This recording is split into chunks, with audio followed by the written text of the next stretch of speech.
Oke, balik lagi sama gue Steven. Ini gue udah lama banget nggak bikin video, mungkin udah sebulan lebih. Ya karena ada satu dan lain hal. Jadi ini gue baru bisa lanjut lagi nge-YouTube.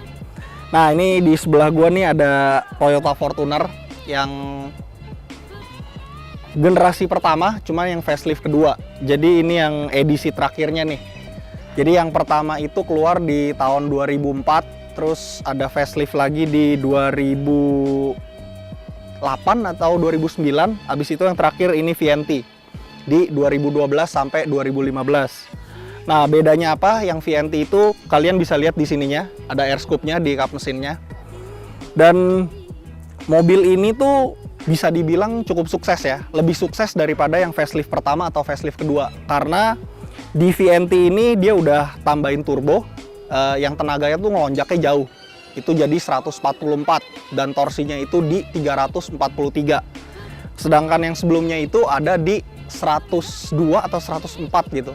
Jadi lumayan boyok ya kalau misalkan mobil segede gini tenaganya cuma segitu.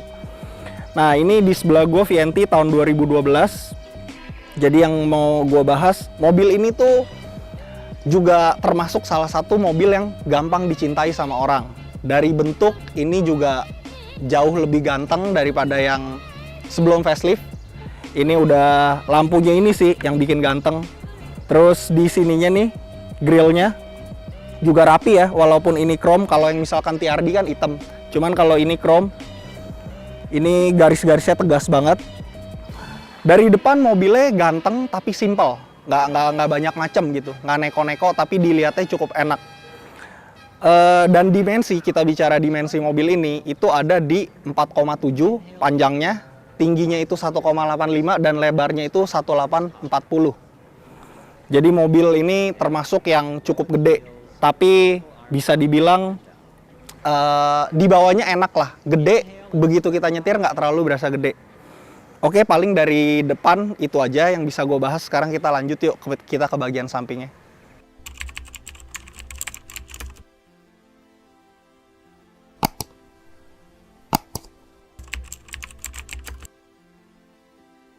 Nah di bagian sampingnya ini tuh kayak gue mulai melihat kalau mobil ini akan bentuknya itu timeless. Di depan juga sebenarnya iya sih, karena tampangnya itu kan memang enak dilihat aja. Nah di samping ini nih kalau dibandingin sama Fortuner generasi kedua, ini jelas lebih cowok.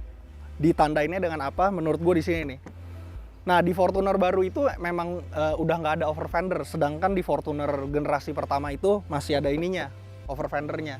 Jadi kalau misalkan kalian lihat generasi pertama itu lebih maco, sedangkan generasi kedua itu jauh lebih modern. Soalnya bodinya juga kelihatan lebih slim ya. Nah oke, kita bahas ya. Jadi di sini ada spion nih, spion tanduk ya bilangnya. Yang ya dia ada dua sisi. Yang satu ini untuk melihat depan. Yang ini untuk kayak kalian buat parkir sih. Kalau misalkan di sebelah ada trotoar atau ada got, ini fungsinya buat itu. Ini udah standarnya udah dapet ya. Standarnya udah dapet. Terus di sini udah ada footstep. Footstep ini kepake karena untuk naik ke Fortuner ini memang untuk orang rata-rata Indonesia mungkin perlu naik pakai ginian ya. Terus di dalamnya juga udah ada handle buat mempermudah.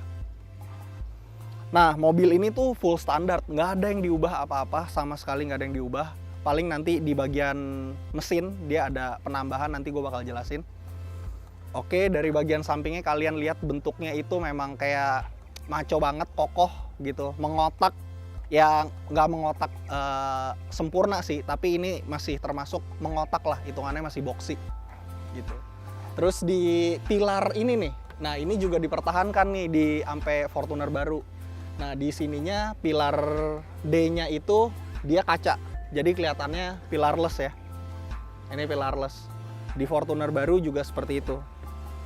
Nah, ban standarnya itu, velg standarnya itu ukurannya di ring standarnya itu dapat velg ukuran 17. Ini standarnya seperti ini. Udah paling dari bagian sampingnya gue cuma bisa bahas itu doang. Sekarang kita lanjut yuk ke tampang belakangnya. Nah, beginilah tampang Fortuner VNT ya. Nggak terlalu neko-neko juga, tampang belakangnya juga demen sih gue, nggak banyak macem. Tapi satu hal yang menurut gua nggak masuk di gua itu adalah housing di lampunya nih. Housing di lampunya ini nih krom-krom gini, mestinya harusnya lebih bagus kayak yang di versi 2015. Jadi kayak black housing gitu. Tapi ini masih oke. Nanti paling kalau misalkan itu masih bisa dikasih stiker atau bisa ganti lampu juga buat kalian yang emang pengen tampil beda. Nah, di atasnya ini udah dilengkapi sama spoiler plus third brake lamp nih. Udah ada di sini. Mobil ini juga udah dilengkapin sama sensor parkir, ada 4 titik. Di sininya udah ada juga nih kamera. Dan udah sih, paling dari belakang yang bisa gue bahas itu aja. Sekarang kita lanjut ke bagian dalamnya yuk. Oke, sekarang kita bahas kabin belakangnya dari Toyota Fortuner ya. Nanti gue sekalian bahas juga bagian belakangnya. Karena lagi banyak barang, nanti gue paling jelasin by mulut aja. Oke, jadi ini posisi duduknya gue demen. Karena posisi duduknya itu kayak teater ya. Jadi yang belakang ini berasa lebih tinggi daripada yang depan. Jadi visibilitas kita kalau ngeliat samping, depan, kiri, kanan itu masih enak banget. Dan duduk di sini tuh enak menurut gua, enak banget. Joknya juga empuk. Ini bahannya juga kayak Blue Drew tapi kayak sweat juga. Terus di mobil ini belakangnya sih sederhana, nggak ada apa-apa. Jadi cuman ada di sampingnya door trimnya ini ada power window. Terus ini ada handle, di sini ada cup holder satu nih. Terus di sini masih ada tempat penyimpanan juga, udah dilengkapi speaker. Di sininya Blue Drew nih. Blue Drew-nya juga enak. Nah, tapi ini Blue Drew-nya begini nih. Bukannya kotor ya. Jadi kayak misalkan kalian gerakin tuh warnanya bisa berubah. Karena bulu-bulu Blue Drew-nya itu mengubah warna gitu loh. Nah, oke, kita bahas, tadi gue belum bahas legroom. Legroom ini ya cukup lah 3 jari. Headroom gede banget. Dan di belakang udah ada AC juga nih. Ini AC-nya triple blower ya. Sampai di baris ketiga juga ada. Tapi pengaturan suhunya itu semuanya masih ngikutin yang depan. Cuman untuk hembusan anginnya kita bisa atur. Di sini ada nih. Nah, di mobil ini juga udah dilengkapi nama armrest. Sweat. Ini enak. Ada handle juga. Udah paling dari bagian belakang gue cuma bisa bahas itu doang. Tapi overall duduk di sini itu menurut gue cukup nyaman. Sekarang kita lanjut yuk ke bagian depannya. Nah, ini kita bahas door trimnya ya. Door trimnya itu semuanya materialnya masih hard plastik. Cuman yang gue demen adalah durability-nya sih. Bahannya itu tuh bener-bener kuat. Gitu ya, kayak misalkan dipakai udah beberapa lama ya bentuknya begini-begini aja gitu, nggak ada perubahan. Terus yang gue suka lagi di sini ada kayak panel wood ya, black panel wood gitu. Ini hal simple, cuman kayak menambah aksen yang berbeda aja gitu, memberikan impresi yang berbeda buat ngelihat interior mobil ini. Kayak nambah enak aja dilihatnya. Dan ini juga hard plastik ya, hard plastik biasa, cuman warnanya yang bagus. Dan di sini udah ada door pocket, terus di sini ada cup holder, ada speaker juga.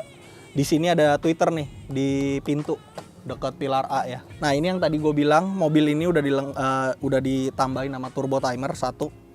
Terus di sini untuk pengaturan spion, ini ada di sini pengaturan spion. Terus di sini ada untuk dimmer ya, dimmer instrumen cluster ini. Dan di sini kayak ada alarm ya. Ini kayak alarm gitu. Nah, cuman yang kurangnya kalau di mobil ini, jadi kalau misalkan kalian baru pakai mobil ini, di sini tuh nggak ada lampu sama sekali. Kayak di sini ya udah tulisan putih aja, bukan keluar cahaya ya di balik tulisannya. Jadi ini gelap banget. Jadi kalau misalkan kalian baru pakai tuh lumayan kagok karena kayak yang mana ya gitu. Di sini nggak ada lampu sama sekali nih. Udah, terus di samping sini ada kisi AC dan udah dilengkapin sama cup holder juga. Nah, di bagian dari sebelah sini gue paling cuma bisa bahas itu doang. Sekarang kita lanjut yuk ke bagian tengahnya. Banyak yang menarik yang mau gue bahas di sini. Jadi jujur walaupun banyak material murah dari mobil ini, tapi dilihatnya tuh cukup enak gitu. Jadi ada beberapa faktor, nanti gue bakal jelasin. Oke, sekarang kita jelasin dulu ya. Yang satu, ciri khas Toyota. Toyota itu tuh sering mensubstitusi barang-barangnya dengan mobil lain. Contoh kayak setir ini nih. Ini setirnya dipakai sama Camry XV40, dipakai juga sama Innova. Instrumen cluster ini juga mirip banget sama Innova, cuman dibedain warnanya aja. Di handle juga, ini juga sama dengan Innova nih. Handle pintunya nih cuman dibedain panel woodnya aja. Bahkan dengan joknya, bahannya itu juga mirip. Bludru-bludrunya kayak gini dengan kombinasi ya. Gitu. Terus transmisi juga nih, tuas transmisinya nih. Ini juga sama persis kayak Innova yang seangkatan ya. Ini sama persis. Oke, sekarang kita bahas di kabinnya ya. Biasa ini setir. Nah, setirnya ini yang gue demen, ini udah dilapisin kulit nih. Dilapisin kulit, walaupun di atasnya ini udah ada aksen Blackwood panel. Cuman kulitnya ini kebetulan gue dapet mobil ini kilometernya masih 53.000 dan ininya masih bagus banget kulitnya. Kalau misalkan kita bandingin sama yang di Fortuner baru, itu untuk umur-umur yang udah cukup 4 tahun gitu, ini udah pada ngelotok nih. Dan ini durability-nya kembali Fortuner generasi pertama tuh lebih bagus. Dan tadi gue juga lupa kalau ngebahas, kalau gue pas beli mobil ini, gue cuman lihat mobil ini capek apa enggak, cuman 2 hal. Yang pertama di side bolster nih, side bolster di sebelah kanan penumpang. Biasanya kalau misalkan memang udah capek, itu dia udah mulai rada botak, terus ada kerutan dan warnanya tuh berubah jadi kayak hitam. Dan ini memang ya nggak sesempurna kayak baru ya, cuman ini kelihatannya masih bagus banget. Terus yang kedua, gue selalu ngeliat di ini plafonnya. Plafonnya itu tipenya tuh kalau misalkan kalian sikat, kalian sering pegang, itu akan berbulu. Dan ini plafonnya tuh masih bener-bener belum berbulu ya, belum keluar-keluar gitu loh bulunya. Oke, sekarang kita lanjut ngebahas ke sini. Mobil ini menurut gue tuh praktisnya sangat praktis. Itu bisa ditandai dengan banyaknya cup holder di mobil ini. Tadi di bagian belakang baris kedua itu ada 4. Tadi gue lupa bahas, di tengah sini ada 2. Terus di masing-masing door trim ada 1. Dan di depan itu ada 6. Tadi di kisi AC, kiri kanan, di tengah, dan ada di door trim. Di belakang, di baris ketiga itu masih ada 2 lagi cup holder. Jadi total cup holder di mobil ini ada 12. Sekarang kita bahas ke bagian tengahnya. Bagian tengahnya itu sederhana banget, AC-nya udah digital ya. Cuman ya balik lagi, gue demen kayak misalkan ini kondisinya masih bagus. Dan tombol-tombolnya itu tuh durability-nya lumayan bagus. Jadi kalau misalkan kalian pencet-pencet pun itu pudarnya tuh lama banget. Nah, di sini di atasnya itu ada head unit. Ini masih standarnya Toyota nih, head unitnya. Terus nah ini yang gue suka nih, dikasih ada black panel wood. Terus ditambahin aksen chrome gitu.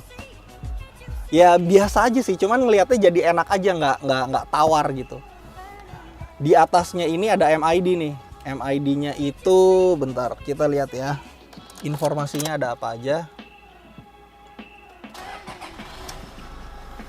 Konsumsi BBM,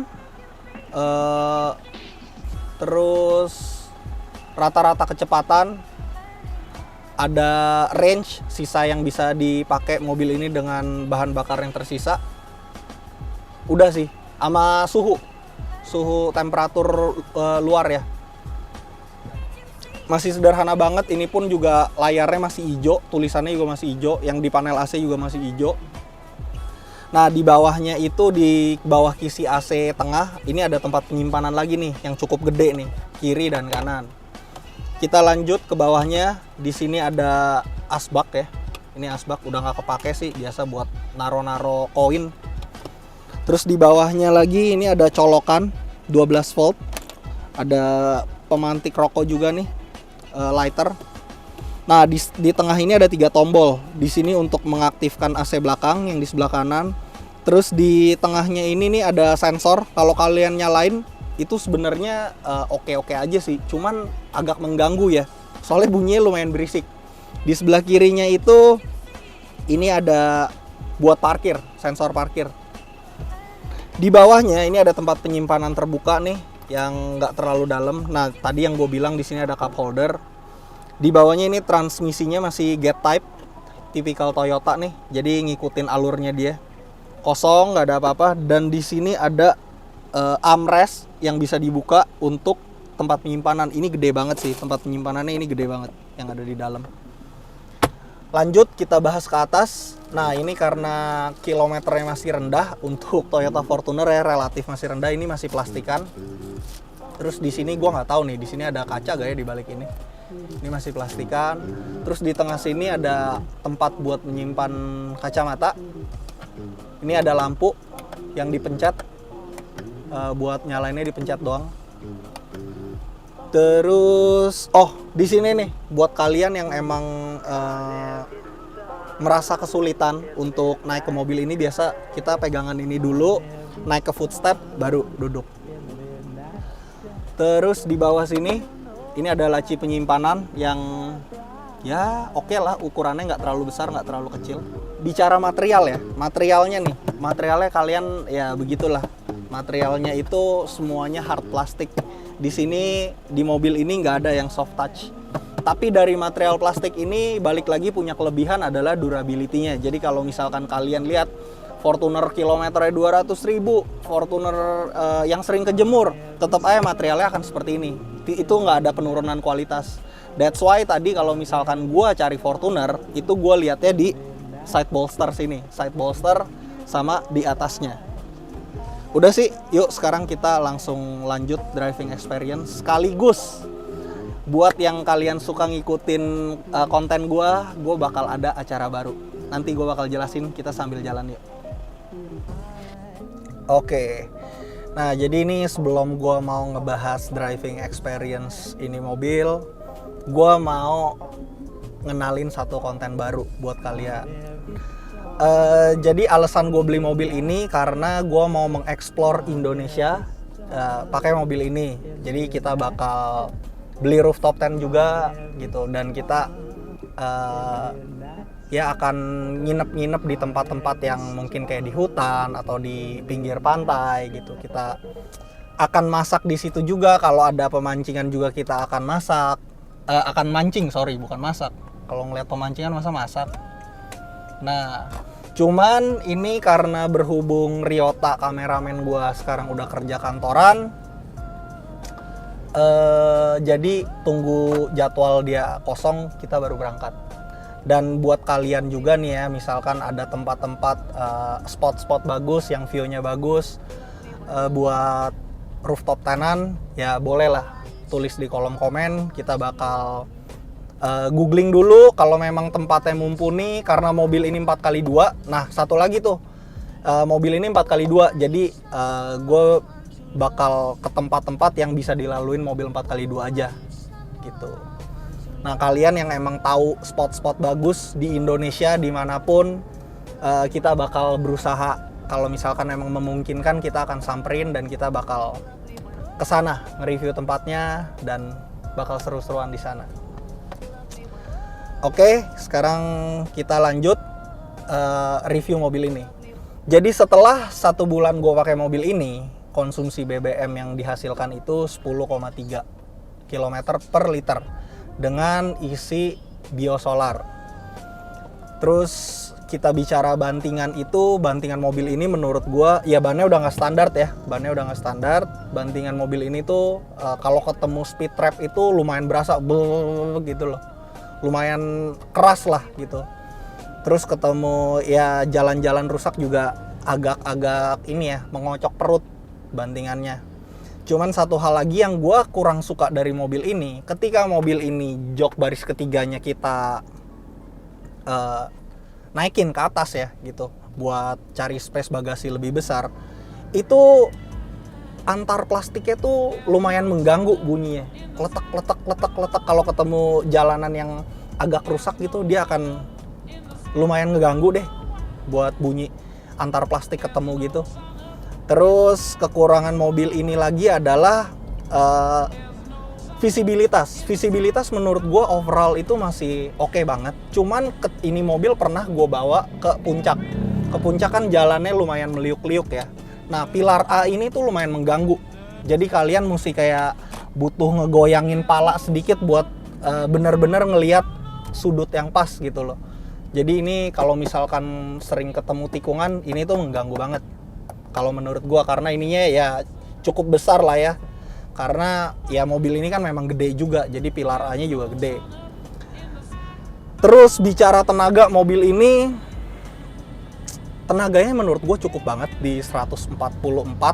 Sedangkan di versi yang paling barunya di 2GD, itu cuman beda 6 horsepower.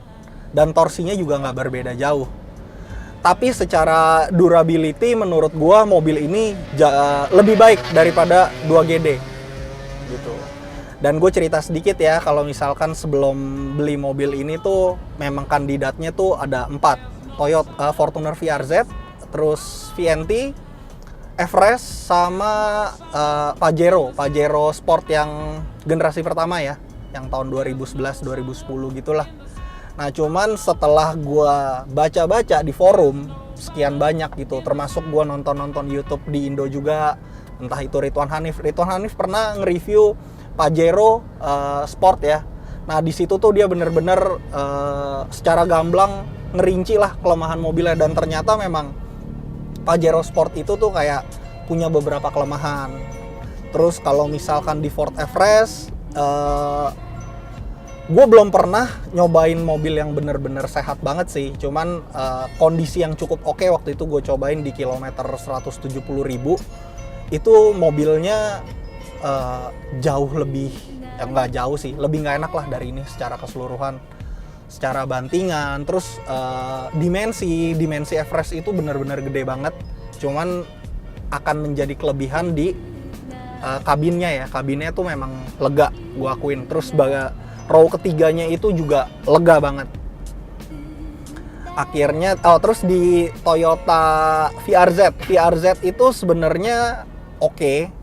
Cuman yang menurut gua kurang adalah looks-nya sih. Looks-nya itu menurut gua terlalu modern. Sedangkan gua tuh nggak suka mobil yang terlalu modern. Terus yang kedua itu rancu tuh, masalah bahan bakar. Kadang ada yang bisa bilang boleh nih pakai biosolar gitu. Tapi gue nonton juga review orang yang pakai 2GD pakai biosolar itu ganti injektor, dan injektornya itu ya harganya mungkin 3-4 juta per biji. Nah, sedangkan di mobil VNT ini gue cukup ya, ada beberapa temen gue yang pakai mobil ini sama sekali nggak ada keluhan. Ini mobil kayak pakai isi bensin jalan, durabilitasnya tuh bener-bener bisa dibilang bandel banget. Nah terus yang menariknya lagi, kita bicara harga jual dari mobil Toyota Fortuner VNT ini. Mobil ini gue beli di atas rata-rata untuk ukuran tahun 2012, cuman masih affordable lah. Nah mobil ini kalau misalkan kalian lihat di marketplace, itu masih ada orang yang berani jual di harga 300 jutaan di tahun 2000 ya, untuk Fortuner VNT yang 2015. Apalagi yang warnanya silver yang sedikit keunguan tuh, yang abu-abu keunguan, yang warnanya cuman keluar di 2015 tok. Habis itu 2016 dia udah ganti model. Nah, cuman itu. Nah, satu lagi, kalau kalian yang emang tertarik beli VNT, menurut gua itu dengan harga yang agak mahal, itu menurut gue oke banget. Kenapa?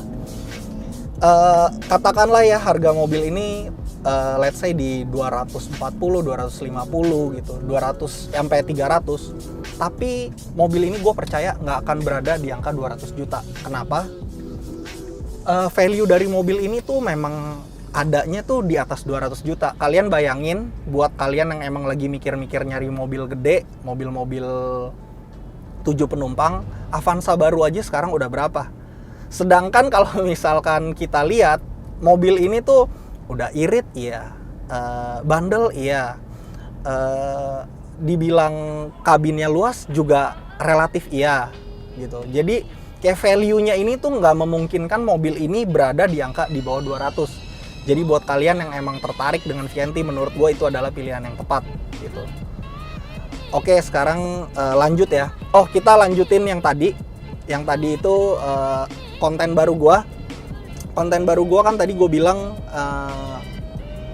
nama konten barunya adalah Fortuner Taklukan Indo. Jadi kalian nanti bisa follow juga Instagramnya. Kalau kalian yang emang pengen ngeliat keseruan gua dan Ryota buat menaklukkan Indo bersama mobil ini, kalian boleh tuh subscribe di channel gua. Karena ini bener-bener bakal jadi pengalaman yang berbeda buat kebanyakan orang. Karena gua dan Ryota itu sama sekali nggak akan nginep di penginapan. Bahkan kalau misalkan nanti kita mau mandi atau mau apa, kita mungkin akan mandi di pom bensin kah atau di rumah penduduk kah. Jadi bener-bener ya liar banget deh gitulah. Maksudnya kita nggak mau kayak pakai fasilitas hotel atau apa gitu. Bener-bener ya begitu adanya. Dan kita akan bawa masakan, kita akan bawa bahan makanan, kita akan bawa alat masak juga. Nah itu buat kalian yang emang pengen ngelihat serunya kita, sekali lagi jangan lupa subscribe channel gua. Dan trip pertama memang belum ditentukan, tapi mudah-mudahan bisa jadi di bulan-bulan Desember atau di awal tahun. Sekali lagi, buat kalian yang emang bener-bener tahu spot bagus dan bisa dilalui oleh mobil 4x2, boleh tulis di kolom komentar. Kita akan googling, kita akan cari tahu. Kalau emang bener-bener memungkinkan, kita bakal samperin. Nah, udah paling review gue buat mobil ini itu aja. Thank you buat yang udah nonton. Dan yang paling penting, jangan lupa bahagia. See you on next video. Adios.